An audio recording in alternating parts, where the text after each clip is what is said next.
إلهي سبحانه وتعالى وحينات المامية وحل قادنا يوام حي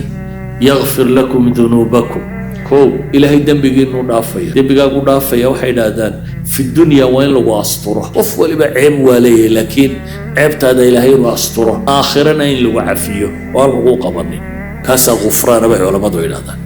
الدون كان إن لو أسطره آخرنا إن لو دافه وكو ويدخلكم جنات تجري من تحتها الأنهار لبا waxa la idin gelinayaa jannooyin ay dareerayaan hoostooda wabiyaal waxa kaloo helaysaan baa la yiri wa masaakina tayyiba guryo fiican walaga yaabaa dunida inaad guri haysato laakiin waxa laga yaabaa gurigaagu inuu buuq badan yahay shaarkaagu inuu dhib badan yahay gurigu waad leedahay laakiin aanu tayyib ahayn baa laga yaabaa mid aad ku raaxaysatay inaanu ahayn